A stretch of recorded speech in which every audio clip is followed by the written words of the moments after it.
जानकीकान्तस्मरणं गोविन्दनामसङ्कीर्तनं सद्गुरु महाराज की। श्रीकान्तो मातुलो यस्य जननी सर्वमङ्गला जनकः शङ्करो देवः तं वन्दे कुञ्जराननम्। दोर्भिर्युक्ता चतुर्भिस्फटिकमणिमयीमक्षमालां दधाना हस्तेनैकेन पद्मं सितमपि च सुगं पुस्तकं चापरेण भासाकुन्देन्दुसङ्घस्फटिकमणिनिभा भासमाना समाना स्वामी वाग्देवतेयं निवसतु वदने सर्वदा सुप्रसन्नः। कूजन्तं राम रामेति मधुरं मधुराक्षरं वन्दे वाल्मीकिकोकिलम्। ध्येयं सदा परिभवग्रमभीष्टदोषं तीर्थास्पदं शिवविरिञ्जिनुतं शरण्यं भृत्यार्तिहं प्रणतपालभवाब्धिपोतं वन्दे महापुरुषते चरणारविन्दम्।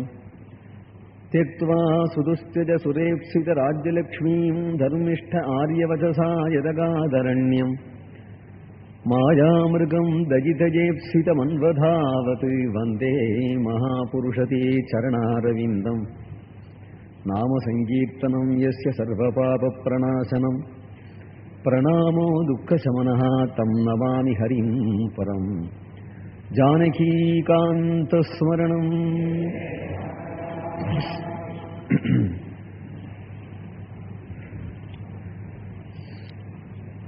ராமகதையை சிரவணம் பண்ணினால் சகல மங்களங்களும் நமக்கு உண்டாகும், எல்லா துக்கங்களும் நீங்கும், மேலக மோட்ச மார்க்கத்திலே ஞானம் உண்டாகும், பக்தி உண்டாகும், வைராக்கியம் உண்டாகும்.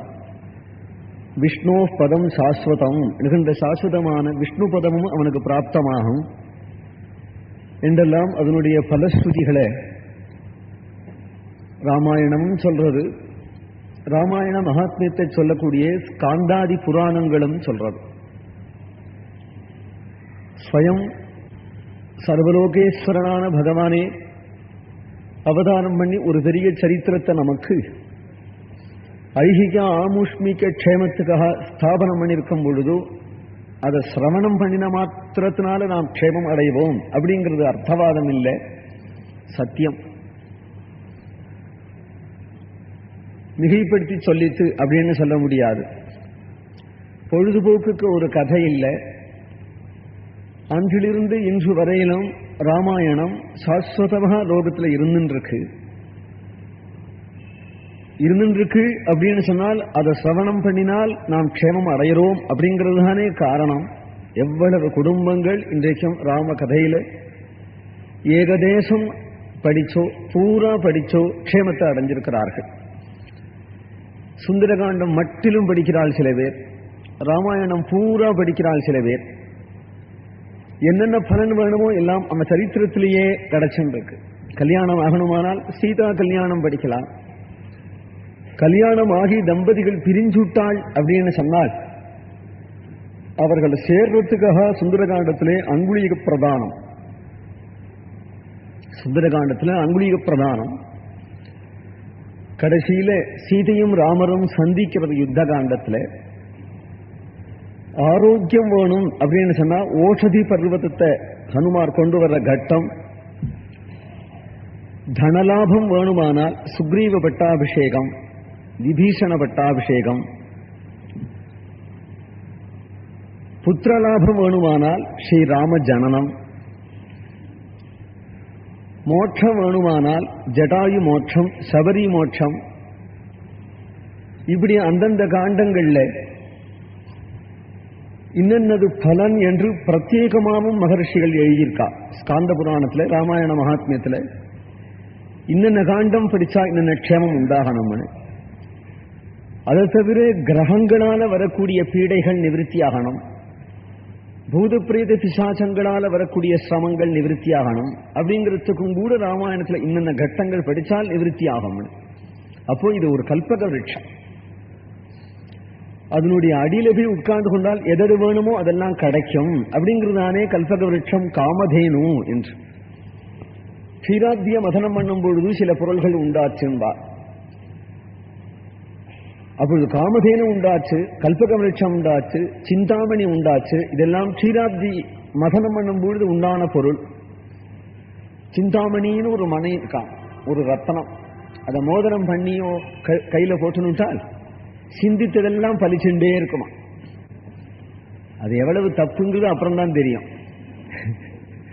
சிந்திச்சதெல்லாம் பலிச்சுட்டே இருந்தாக்க சில பெரியவாளை போலியா சிந்தனைகள் வரப்போறது.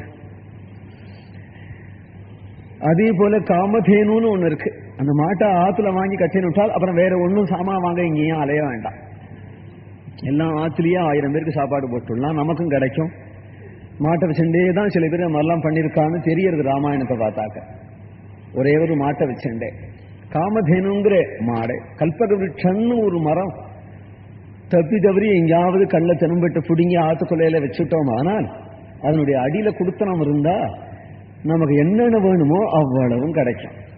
சிந்தாமணி லோக சுகம் சுரத்ருஹு ஸ்வர்க சம்பதம் குரு ததாதி சுப்ரீதா வைகுண்டம் யோகி துர்லபம். இது குருனுடைய மகிமை சொல்லக்கூடிய புராணாந்தர ஸ்லோகம். சிந்தாமணிர் லோக சுகம். சிந்தாமணிய ஆன மட்டும் சிந்திச்சதெல்லாம் கொடுக்கட்டான், லோக சுகத்து தான் கொடுக்கும். வைகுண்டம் வேணும்னா கொடுத்துடாது. கல்பக விருட்சம் என்னதான் நினைக்கட்டும், லோக சுகத்து தான் கொடுக்கும், வைகுண்டம் வேணும்னா கொடுத்துடாது. ஒரு கல்பக விருட்சம் சிந்தாமணியை விட வசதி எதுன்னா குருஹு. குரு எல்லாம் கொடுத்துருவரே,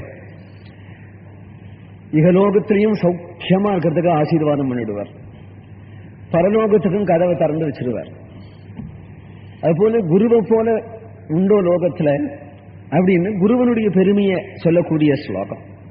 சிந்தாமணி கல்பக விருட்சத்தை விட குருவுக்கு ஒரு தனி பெருமை உண்டு. நினைச்சதெல்லாம் நடந்துவிடும்னு சொன்னேனே, அது நல்லதா நினைக்கணும். இந்த மரத்தடியில போய் உட்கார்ந்து கல்பக விருட்சத்தின் அடியில போய் நல்லதா நினைக்கணும். நனவு நம்ம செயல்ல யாருக்கு? கையில ஒரு 10,000 ரூபாய் வேணும்னு ஒருத்தன் நினைச்சான், திடீர்னு 10,000 ரூபாய் கிடைச்சு கொடுத்து. என்னடா மரத்தடியில உட்காந்துருக்கோம், 10,000 ரூபாய் கிடைச்சு கொடுத்தே, ஜாக்கிரதையா ஆத்து கிடைச்சுன்னு போகணுமே. யாராவது திருடம் வந்து அடிச்சு அப்படின்னா 4 திருடம் வந்து பலாபலான்னு அடிச்சு கையில இருக்கிறத கொண்டு போயிட்டேன். ஏன்னா நினைச்சதெல்லாம் நடக்கும் அது. அதனால நினைவு வந்து இப்படியா அப்படியுமா தான் இருக்கு. சுத்தமா ஒரே மாதிரி நல்ல நினைவா இல்லை. க்ஷணத்துக்கு க்ஷணம் இப்படி ஒரு ஆளை இப்படி ஒரு ஆளையா தான் போறேன். அதனால இதுவும் பலிக்கும் இதுவும் பலிக்கும். அதிசயமா சொல்லிட்டு லோகமே அப்படித்தானே. ஒரு க்ஷணத்துல சுகம், ஒரு க்ஷணத்துல துக்கம், ஒரு க்ஷணத்துல லாபம், ஒரு க்ஷணத்துல நஷ்டம், ஒரு க்ஷணத்துல நிம்மதி, ஒரு க்ஷணத்துல கவலை. இப்படி அப்படியுமா தானே லோகம் பூரா இருக்கு. ஒன்றே ஒன்று இருக்கக்கூடிய இடம் உண்டோ ஆனந்தோ பிரம்மே திவ்யஜானாத் என்று சொல்லக்கூடிய பிரம்மஸ்வரூபம் தவிர பாக்கி எல்லாம் பலவிதமான சுகதுக்கங்களும் பலவிதமான கஷ்ட நஷ்டங்களும் உடையதான் பிரபஞ்சம். ஆனா விழுதுன்னு சொல்லி வந்துட்டேனே, கல்பக விருட்சம் சிந்தாமணி எல்லாம் சொர்க்கலோகத்துல இருக்கான், இங்க இல்லையா. ஸ்வர்க்கம் போனாதான். சிந்தாமணி கிடைச்சா கூட சொர்க்கம் போக மாட்டேன்னு சொல்லுவா இல்லையா. பிச்சை வாங்கிண்டாவது ஆத்துல இருப்போம், சொர்க்கம் வேட போறோமே அப்படின்னு தானே நினைப்போம். நாளைக்கு சொர்க்கம்னு யாராவது வருவாளா ராமாயணத்துக்கு? சொர்க்கம் கிடைக்க வேண்டாம் அப்படின்னா செத்து போன பிறகு அப்படின்னு சொன்னா என்னமோ ஆயிட்டு போறது. சிந்தாமணி கல்பக விருட்சம் காமதேனு இதெல்லாம் சொர்க்கத்துலதான் கிடைக்கும். ஆனா சொர்க்கத்துல தேவையில்லை. ஏன் தேவையில்லை? தேவர்களுக்கு நினைச்சதெல்லாம் அடையிறதுக்கு சாமர்த்தியம் இருக்கும் போது கல்பக விருட்சம் என்னத்துக்கு? அவளுக்கு எது வேணுமோ அது கிடைச்சிருமே. அவளுக்கு கல்பக விருட்சத்தால் தான் கிடைக்கணும்னு அவசியம் இல்லை. அப்போ அது மாதிரி பொருள்கள்லாம் கண்ட பேரிட்ட கொடுத்துடாம யாருகிட்ட கொடுத்தாள் அவளுக்கு அதனால உபயோகம் இல்லையோ அவட்ட கொடுத்து வச்சு. பெரிய விலை உயர்ந்த ரத்னம் தங்கிட்ட கிடைச்சு விட்டு சாமானிய மனுஷன் சொன்னா அவன் வெளியில காட்டவே பயந்து உள்ள வச்சிருவான். அது போல அது உள்ளே இருக்கும். அது போல ஆனால் அப்படி இல்லாதபடி இந்த மனுஷ லோகத்துல சர்வ ஜனங்களுக்கும் சர்வ சந்தர்ப்பங்களையும் உள்ள சகல கஷ்டங்களையும் நீக்கி சகல சௌக்கியங்களையும் தரக்கூடிய ஒரு காமதேனுரை, ஒரு கல்பக விருட்சத்தை, ஒரு சிந்தாமணியை இந்த லோகத்துல சாஸ்வதமா ஸ்தாபிச்சு விடணும். அதுல இருந்து இவனுக்கு சிந்திச்சதெல்லாம் கிடைக்கணும். கெட்டது நினைச்சது கிடைக்கக்கூடாது, நல்லது நினைச்சதெல்லாம் இவனுக்கு கிடைக்கணும். சகல சௌபாகியமும் இவனுக்கு கிடைக்கணும். இவ்வளவுதான் சொல்லாம வாரி கொடுக்கணும். அப்பேற்பட்ட ஒரு சிந்தாமணியை, அத்தகைய ஒரு கல்பக விருட்சத்தை ஸ்தாபிச்சு விடணும் அப்படின்னு நினைச்சதா சாட்சாத் ராமச்சந்திர பிரபுவும் வால்மீகியுமாக இந்த ஸ்ரீமத் ராமாயணம் அப்படிங்கிறத ஸ்தாபிச்சு விட்டார். ராமகதா கலி காமத காயி சுஜன சஜீவனி மூரி சுகாயி ராமகதா கலி பன்னகபரணி புனி விவேக பாவக ககோ அரணி ராமகதா கலி காமத காயி சுஜன சஜீவனி மூரி சுகாயி. துளசிதாஸ் ராமகதைங்கிறது இந்த கலியிலே, இந்த பிரபஞ்சத்திலே நமக்கு கிடைச்ச காமதேனு. அதனுடைய அடியில நமக்கு சர்வமும் கிடைக்குமே. சுஜன சஜீவனி மூரி சுகாயி. பெரிய அமிர்தம் ஒன்று உண்டு. அந்த அமிர்தம் சாதுக்களுக்கெல்லாம் உஜ்ஜீவனமானது. சுஜன ஜீவனம் என்கின்ற ராமபிரானுடைய திவ்ய சரித்திரம்.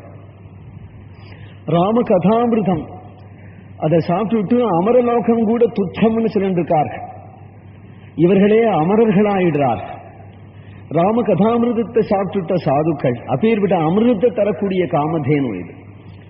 இதனிடத்தில இருந்து ராம கதாமிருதம், ராமாயணத்திலிருந்து ராம குணாமிருதம் நமக்கு கிடைக்கிறதே. கலிங்கிறது ஒரு பெரிய கோர விஷ சர்ப்பம். அது புஷ்னு ஒரு பெருமூச்சு விட்டுதானால் அந்த காற்று எங்கெங்கெல்லாம் பரவுறதோ அங்கெங்கெல்லாம் நாஸ்திகமும் துராச்சாரமும் அனாச்சாரமும் தௌஷ்டியமும் சகஜமா பரவிடும். அது காரணம் அந்த பாம்பு தான். கலிங்கிற ஒரு கோர சர்ப்பம். கிராமங்கள் அந்த பாம்பை எட்டக்கயர்ந்து குத்தி எரியறதுக்கு ஒரே ஒரு சாதனம் வச்சன்றப்பா, அதுக்கு சுளுக்குன்னு பேர், சம்ஸ்கிருதத்துல பரணின்னு பேர். ராமாயணம் கலி ராமகதா கலி பன்னக பரணியே. அந்த ராமகதைங்கிறது அந்த கலிங்கிற விஷ சர்ப்பத்தை குத்தி எறியக்கூடியதான சுளுக்குன்னுட்டார், தூக்கி எறிஞ்சுடுமான கலிய. ராமகதா கலி பன்னக பரணி புனி விவேக பாவக ககோ அரணி. அரணிக்கட்டேன்னு ஒண்ணு உண்டு, அதை கடைவா. இதை கடைஞ்சா அதுல என்ன அக்னி உண்டாகும். அதுபோல நம்ம ஹிருதயத்தில் உள்ள ஞானத்தை பிரகாசப்படுத்துறதுக்கு ராம கதை தான் பவித்திரமான அரணி. அதுல இருந்து எப்படி அக்னி உண்டாகிறதோ நம்ம ஹிருதயத்தில் இருந்து விவேகமாகிய அக்னி கடைஞ்சு எடுக்கப்படுறது. விவேகமாகிய அக்னி தானே ஜொலிக்கும் நம்முடைய ஹிருதயத்தில இருந்து ராம கதையினாலே. ராம கதா கலி விடப குடாரி சாதர சுனோ கிரிராஜ குமாரி ராமகதா சுந்தர கருதாரி சம்சய விஹக உடாவணிகாரி. ராமகதைங்கிறது சுந்தரமான கரதாளமா. ஒரு மரத்துல நிறைய பட்சிகள் அடைஞ்சிருக்கு. அந்த பட்சிகளை அந்த மரத்து அடியில போய் இப்படி கை தட்டோம்னா எல்லாம் பட்டுன்னு பறந்து போயிடும். அதுபோல ஒரு மனுஷனுடைய ஹிருதயத்துல ஒரே சந்தேகம், ஆயிரக்கணக்கான சந்தேகம், எதை எடுத்தாலும் சந்தேகம் சந்தேகம் சந்தேகம் சந்தேகம். கடைசியில உட்காண்டா எழுந்துண்டா நம்ம உட்காண்டிருக்கோமா அப்படிங்கிற அளவுக்கு சந்தேகம். இப்படி சந்தேகங்கள் வரும் பொழுது யாருக்கையாவது போய் கேட்டு, சார் ஒரு சந்தேகம் என்று தீர்ற பாடு இருக்காது. அது சர்வ சந்தேகங்களும் சேர்ந்து அபாடா என்று நிம்மதி ஏற்படுறதுக்கு என்னடா, ஒரு கரத்தால் அப்படி பற்றினா போற எல்லாம் பறந்துடுமா. ஹிருதயத்தில் அடைஞ்சு கிடக்கூடிய பட்சிகளான சந்தேகங்கள் சர்வமும் தீர்ந்துடும். ஏண்டா இது இங்கேயும் அங்கேயும் ஏன் அலையரே ராமன் ஒத்தன் இருக்கும் பொழுது அப்படிங்கிறார் தியாகராஜ சுவாமிகள். உண்டே தீராமுடோ கொடுவூரேன நீ கேடி திரிகி மனசா அப்படின்னா, ராமன்கிற ஒரு பரமாத்மா இருக்கும் பொழுது நீ இங்கேயும் அங்கேயும் ஏன் திரிகிற, சர்வ சம்சயமா அதுல ஒடுங்கி போயிடு. ராம குணங்கள்ல நீ ஈடுபட்டிருந்தால போறோம். அதுவே நமக்கு சாதனம், அதுவே நமக்கு பலம். இகமும் பரமும்